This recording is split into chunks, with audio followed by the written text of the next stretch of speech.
Oke, halo semuanya, kembali lagi di channel Layar Entertainment. Dan kali ini gue akan membahas sebuah film yang mungkin rilisnya itu sudah setahun yang lalu.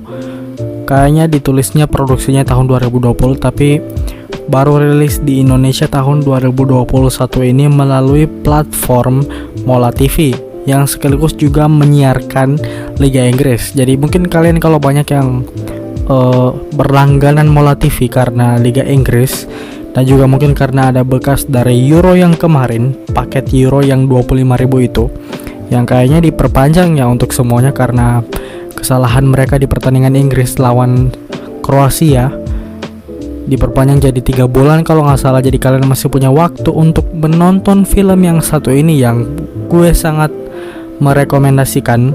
Sebuah film yang diproduksi oleh para produksi kayaknya dari Belanda, tapi juga kayaknya memang ada investor ataupun dari PH ataupun production house dari Indonesia yang juga mendanai proyek ini, yaitu film The East ataupun The Oost.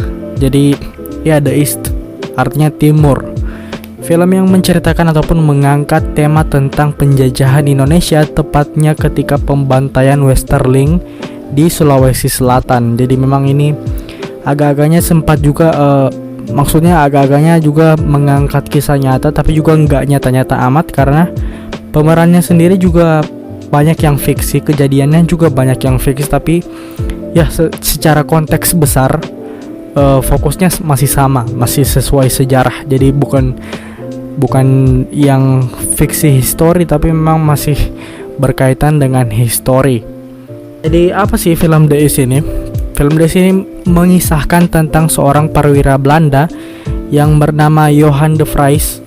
Dia ini dikirim ke Hindia Belanda yang waktu itu baru saja memproklamasikan kemerdekaan dengan nama Indonesia.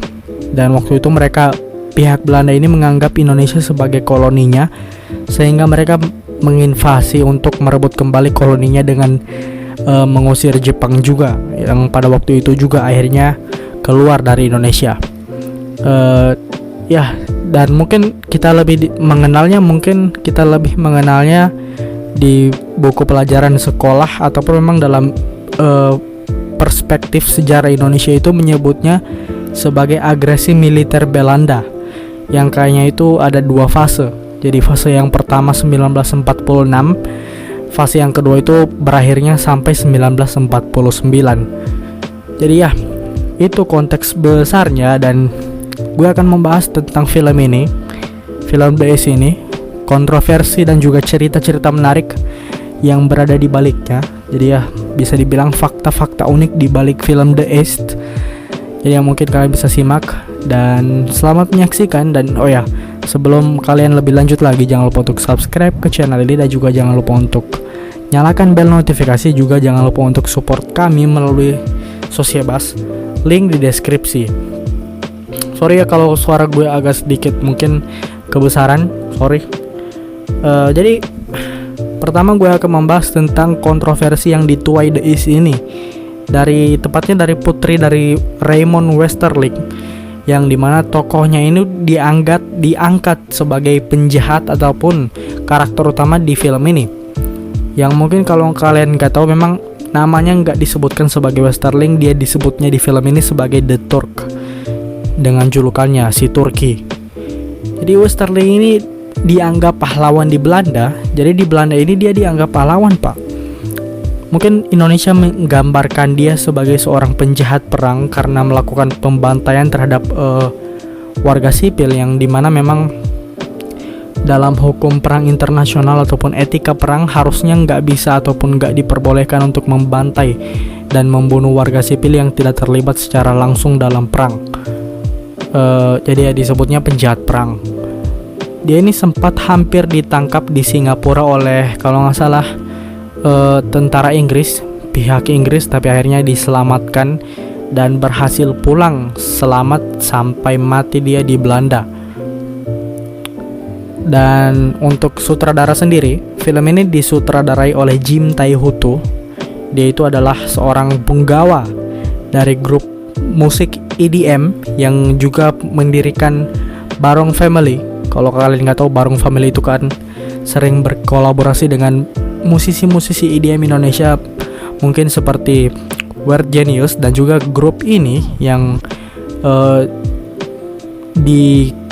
dianggotai oleh Jim Taihuto ini adalah teman dekat dari grup band Weird Genius. Jadi ya, dia adalah penggawa dari Yellow Claw. Ya, kalian pasti sudah tahu lah Yellow Claw. Fakta selanjutnya adalah para pemeran adalah keturunan Indonesia. Jadi beberapa pemeran yang ada di film ini, misalnya pemeran karakter Gita, yang si perempuan yang jadi pacarnya Johan itu, dia adalah kayaknya dia memang keturunan Indonesia yang sekarang tinggal di Belanda dan mungkin menjadi warga negara Belanda. Begitu juga dengan ada si perwira Belanda yang dari Maluku itu, dia juga memang keturunan Maluku yang sekarang menetap di Belanda. Ya, teman Johan yang dari Ambon, atau gue nggak tahu spesifiknya Ambon, tapi memang sepertinya dari Maluku karena di Instagramnya kalau nggak salah emang nyebutnya sebagai beta. Dan fakta yang unik adalah karena memang dia memerankan karakter yang seorang perwira kerajaan Belanda, tentara kerajaan Belanda, tapi dia dari kubu Indonesia. Dan faktanya adalah daerah Maluku ini memang menyumbang banyak tentara Kenil. Kalau kalian nggak tahu, Kenil itu adalah bisa dibilang perwira dari kerajaan Belanda, tentara kerajaan Belanda yang mengabdi terhadap Ratu Wilhelmina. Jadi kalian kalau masih ingat di adegan di film tersebut, sempat ada ketika si temannya si Johan ini kan menghina si Ratu Wilhelmina, terus si tentara yang dari Maluku ini marah dan menyebutnya dia juga ratu gue, si Ratu Wilhelmina. Jadi memang Kenil ataupun tentara kerajaan Belanda ini bekerja langsung untuk mengabdi langsung kepada Ratu Wilhelmina. Dan juga tentang latar belakang yang cukup menarik dari karakter Johan. Jadi memang Jim Taihuto ini menggarap karakter utamanya ini cukup brilian, mungkin bisa dibilang, karena cukup memilukan juga, di mana dia ini adalah seorang anak dari mantan tentara Nazi, yang dimana dalam sejarahnya Nazi ini pernah menguasai Belanda di Perang Dunia Kedua. Sampai-sampai waktu itu Ratu Belanda harus mengungsi ke Inggris untuk mencari suaka perlindungan, karena mereka kan memang sekutu dengan Inggris. Jadi ya seperti itu. Jadi cukup menarik karena memang masih sesuai dengan sejarah, dan juga mungkin tidak banyak orang yang tahu kalau memang Nazi itu pernah berkuasa di Belanda. Walaupun memang mungkin terjadi dalam waktu yang singkat, dan mungkin setelah itu Belanda langsung dibebaskan oleh sekutu. Ya kalian tahu lah, sekutu Amerika Serikat, Inggris dan kawan-kawan itu yang cukup kuat. Dan juga digambarkan juga bahwa kenyataan pekerjaan yang cukup bisa dibilang eksplisit, yaitu pekerja seks komersial atau PSK, adalah pekerjaan yang bisa dibilang cukup menjanjikan untuk para perempuan yang hidup di masa kolonial, terutama di zaman Belanda kalau nggak salah. Jadi karena kalau nggak salah gue lihat di film Soekarno digambarkan juga para perempuan ini kalau di zaman Jepang mereka itu dipaksa secara paksa, jadi bukan secara pekerjaan. Sementara di era Belanda mereka ini diperlakukan seperti layaknya pekerjaan biasa. Jadi mereka nantinya dibayar oleh para perwira Belanda, karena memang jumlah wanita Belanda yang dibawa ke Hindia Belanda ini tidak sebanyak para pria. Pastinya karena wanita-wanita yang dibawa bahkan mungkin hanya kelas atas, kelas bangsawan yang gak mungkin sama sekali untuk dipakai kan. Jadi karena itulah mereka, para tentara Belanda itu, untuk memuaskan hasrat seksual mereka di jauh dari kampung mereka melampiaskan itu, karena memang sebagai seorang prajurit mereka juga butuh, ya mereka melampiaskan itu terhadap perempuan-perempuan pribumi. Dan waktu itu masih pakai uang gulden, yap, mata uang Belanda. Dan fakta selanjutnya adalah film ini sangat jujur menampilkan penghinaan yang secara langsung terhadap orang Indonesia yang dilontarkan oleh para tentara Belanda. Jadi di satu adegan ketika mereka mulai sampai ke desa, ke suatu desa, itu ada kapten dari Belanda itu yang bilang kalau mereka haus, dan langsung si ayahnya itu bilang ke si anaknya untuk manjat kelapa, ambilin kelapa. Jadi ya ketika mereka melihat itu, si anak manjat kelapa, ngambilin kelapa, langsung mereka bilang, lihatlah mereka seperti monyet, katanya. Jadi ya cukup eksplisit, dan gue rasa sih ini cukup jujur dan patut dipahami ya, walaupun mungkin beberapa orang Indonesia bisa saja tersinggung atas hal ini, tapi ya memang begitulah kenyataannya. Di masa lalu memang Belanda sebagai pihak yang mungkin berkuasa menganggap para ras pribumi adalah ras yang mungkin rendahan, dan bahkan mereka bisa menganggap ras pribumi ini sebagai binatang ya, seolah-olah binatang. Dan juga di awal film juga diperlihatkan propaganda dari perwira Belanda, para tentara yang baru datang ini ke Hindia Belanda ini juga dipropaganda tentang sosok Soekarno yang dikatakan sebagai boneka Jepang. Yang nyatanya hal ini, tuduhan ini ataupun bisa dibilang propaganda ini cukup berdasar, karena memang ketimbang dengan pihak Belanda, Soekarno ini lebih cenderung mau untuk berdiplomasi dengan pihak Jepang. Jadi terbukti dengan adanya beberapa perjanjian antara Soekarno dengan mungkin pimpinan militer Jepang yang ada di Indonesia. Jadi ya bisa dibilang cukup fair untuk mereka mengatakan hal ini, walaupun memang pastinya dari sisi pandang ataupun dari sudut pandang Indonesia pastinya menganggap ya Bapak Soekarno adalah pendiri bangsa inilah. Dan mungkin waktu itu para petinggi militer Belanda menilai bahwa Soekarno ini sudah diberikan kemerdekaannya ataupun sudah diperintahkan. Jadi istilahnya Jepang ini memberikan kemerdekaan ke Indonesia, makanya si Soekarno ini mau untuk memproklamasikan kemerdekaan di tanggal 17 Agustus 1945. Juga latar film ini mengambil waktu saat agresi militer Belanda, ya seperti yang gue katakan tadi. Jadi emang seperti yang kalian bisa lihat ada perwira Jepang juga diperlihatkan. Jadi ya memang ini diambil setelah agresi militer, saat agresi militer. Jadi kalau sebelum pendudukan Jepang harusnya mustahil ya Jepang bisa ada dan juga bisa berdampingan sama Belanda. Dan adegan interogasi Raymond Westerling ataupun The Turk terhadap seorang pemberontak itu yang menembak temannya Johan itu bisa dibilang cukup jujur ya, dimana memang hal ini kerap terjadi dan mungkin jarang untuk dipublikasikan oleh pihak militer. Gak cuma untuk militer Belanda ya, mungkin kita melihat militer Amerika terlalu sesuci itu, padahal mereka pastinya juga melakukan cara-cara kotor seperti ini untuk mendapatkan informasi dengan cara melakukan interogasi. Dan salah satu cara interogasi yang paling efektif pada waktu itu adalah, dan mungkin juga berlaku untuk masa sekarang, adalah untuk melukai lawannya. Dan salah satu metode yang paling sering digunakan ya mencabut kuku satu persatu. Kalau nggak mau jawab ya cabut. Kalau nggak salah sempat juga di film Merah Putih ya, si karakter Dayan itu juga diperlakukan hal yang sama kalau kalian tahu. Dan ini juga yang menarik karena percintaan antara seorang Belanda dan juga seorang pribumi ini, Gita dan Johan, cukup jujur karena menarik sih melihat plot twist. Ternyata Gita itu sudah punya tunangan dan bahkan disembunyikan. Pantesan kan dia agak ragu untuk membiarkan si Johan itu masuk ke rumahnya. Ternyata emang udah punya tunangan. Dan cukup berdasar melihat Gita yang masih mau untuk berduaan dengan Johan, karena melihat ya pastinya Gita takut lah. Dan mungkin waktu itu perwira Belanda yang memang bisa dibilang berkuasa bisa saja memaksa ataupun melukai Gita kalaupun dia nggak mau ataupun menolak si Johan ini.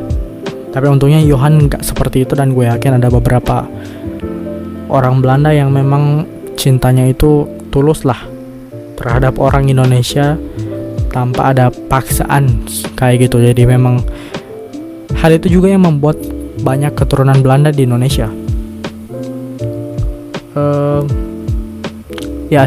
Ini juga sangat disayangkan karena tentara Indonesia ini tidak pernah ditampilkan dalam satupun adegan. Padahal mereka ini dikatakan sebagai, digembar-gemborkan sebagai pemberontak lah dengan aksi yang cukup sadis, namun ternyata hanya satu orang.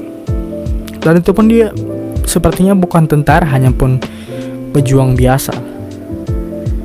Dan ini mungkin karena mereka waktu itu hanya bergerilya di hutan yang dipimpin oleh Jenderal Sudirman kalau nggak salah ya. Mereka bergerilya long march ataupun perjalanan panjang mengitari Pulau Jawa. Dan ya menarik juga bahwa tidak hanya untuk membuat aktor ataupun aktris Indonesia yang memang keturunan yang saat ini memang tinggal di Belanda, pihak produksi dari film ini juga mengambil beberapa aktor yang memang aktor punggawa aktor tanah air, yang dua diantaranya yaitu Lukman Sardi dan juga Putri Ayudhya. Terutama Lukman Sardi yang dia juga identik dengan film-film yang kayak gini. Kalau kalian tahu, dia juga pernah main kan di film Trilogi Merah Putih yang sering diputar di SCTV kalau nggak salah setiap hari kemerdekaan. Jadi ya, cukup menarik melihat mereka ada di film ini dan beradu akting dengan aktor-aktor yang mungkin jarang untuk mereka lihat dan bahkan mungkin mereka nggak kenal siapa. Dan ending film ini tentunya fiksi ya, karena karakter Johan juga karakter fiksi, jadi bukan karakter yang memang ada di dunia nyata. Dan faktanya di dunia nyatanya ini Westerling ini itu mati bukan karena dibunuh. Kalau nggak salah dia mati karena ada suatu penyakit lah, terkena suatu penyakit.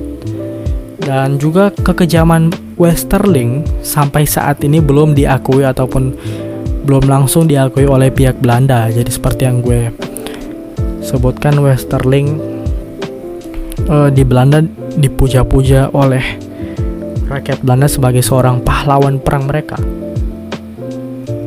dimana dia ini disebutkan dalam sejarah membantai banyak penduduk kampung di Sulawesi Selatan. Dan bahkan sampai sekarang para keturunan dari para korban ini sempat meminta ganti rugi kalau nggak salah ya di tahun berapa, namun kayaknya belum dikabulkan dan mereka juga masih mencari keadilan. Dan menurut gue akan sangat susah untuk dikabulkan juga karena agak terlambat untuk melakukan investigasi dengan peristiwa yang sudah hampir 100 tahun terjadi. Westerling ini disebut sebagai Ratu Adil, dimana dia sempat menyebutkan kan kepada Johan ketika berada di rumah makan kalau nggak salah, kalau dia ini dipanggil dan dipuja sebagai Ratu Adil di Indonesia. Jadi masyarakat Indonesia menyebutnya seperti itu, dimana dalam mitologi Jawa dipercaya Ratu Adil ini adalah seorang pembebas. Jadi Ratu Adil ataupun Satria Pininggit merupakan mitologi yang mengatakan bahwa akan datang seorang pemimpin yang akan menjadi penyelamat.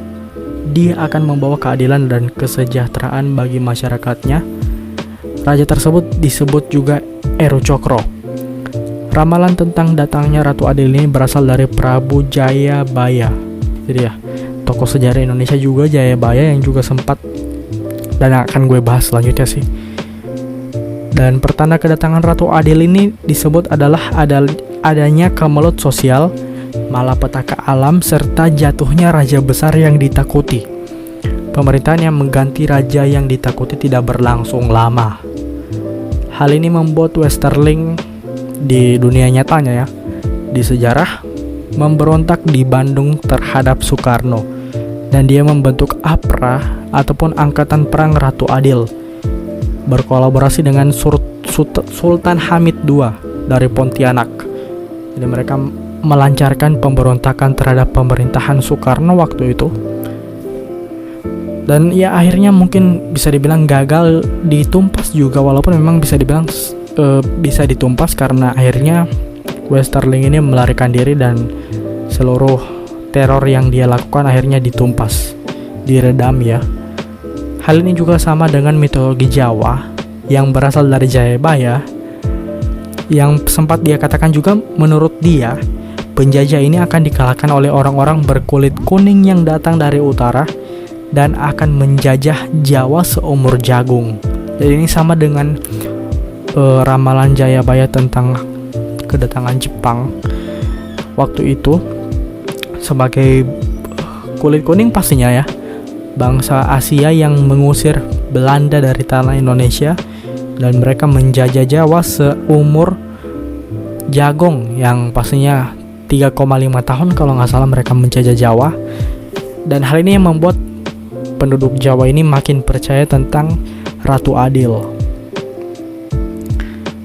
Walaupun memang waktu itu memang Jepang itu juga sempat dilihat sebagai pembebas dari Jawa dan spesifiknya lagi Asia ya, dengan propaganda mereka sampai membuat mereka dipercaya oleh rakyat, walaupun hal itu tidak berlangsung lama. Setelah mungkin mereka menunjukkan aktivitas-aktivitas misterius dan tidak bersahabat terhadap rakyat Indonesia waktu itu, sehingga membuat mereka akhirnya juga ditumpas dan diusir ya.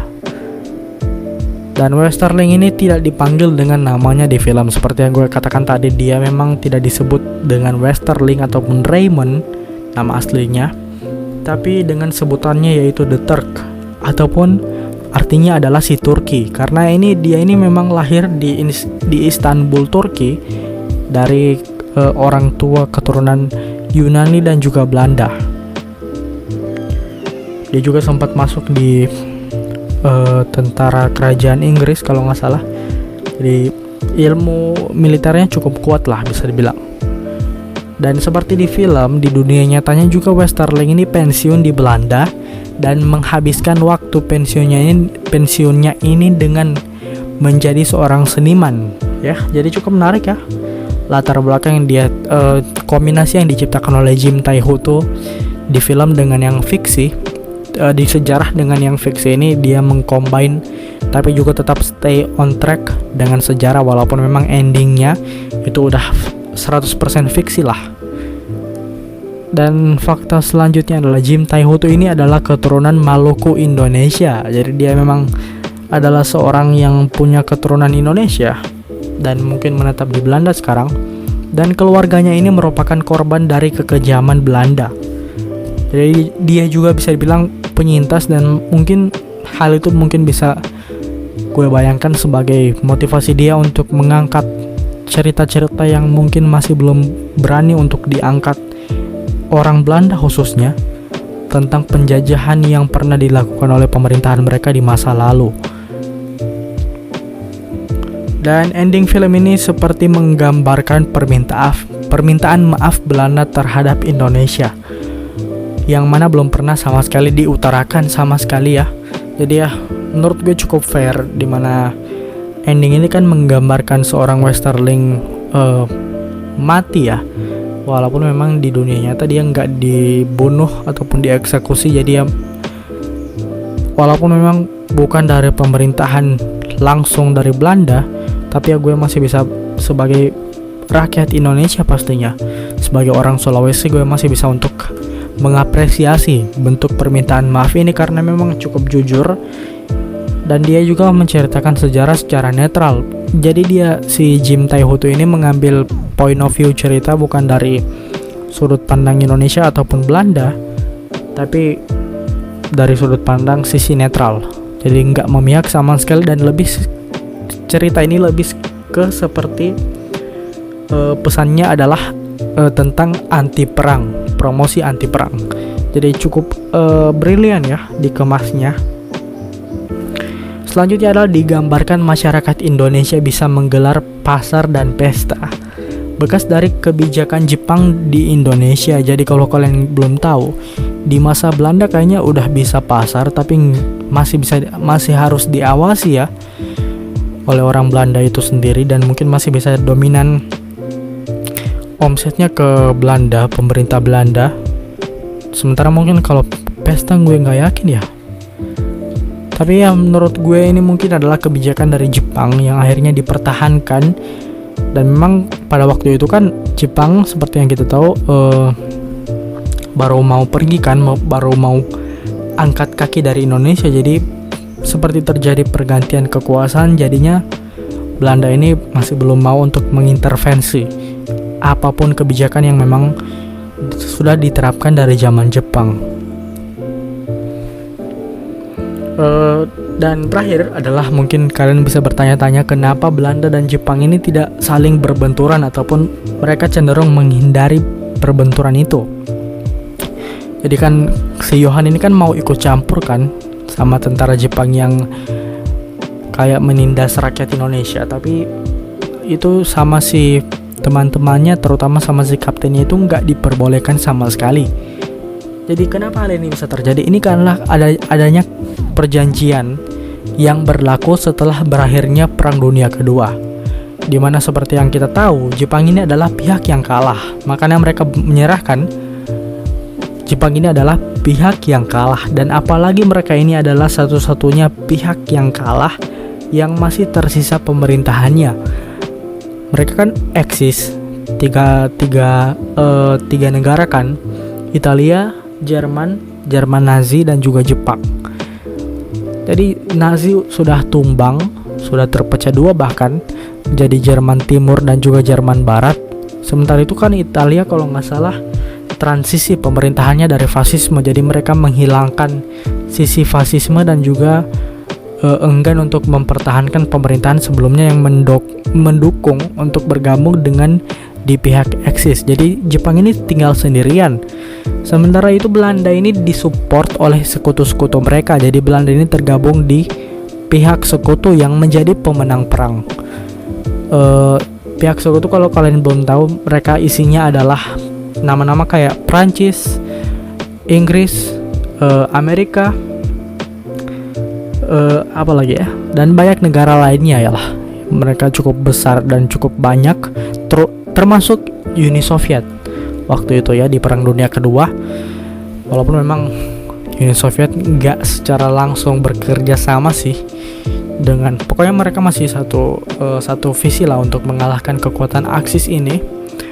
Dan kenapa nggak ada terjadinya perbenturan? Karena memang sudah damai terlebih dahulu. Jadi mungkin waktu itu syaratnya adalah Jepang harus segera angkat kaki secara damai dari Indonesia. Sementara itu Belanda sebagai pihak sekutu yang menang karena mereka juga menganggap Indonesia ini adalah koloni yang mungkin sah dari mereka yang sempat direbut oleh Jepang. Jadi istilahnya Jepang ini hanya meminjam Indonesia, mereka dan juga Belanda merebut kembali. Jadinya Belanda masuk juga secara damai, jadi nggak ada terjadi pergesekan kekuatan di sana. Jadi ya istilahnya sebagai, ya bisa dibilang transisi kekuasaan tapi antara koloni lah. Dia cukup panjang yang udah 1,5 jam bahkan gue bahas ini. Jadi cukup menarik film yang satu ini.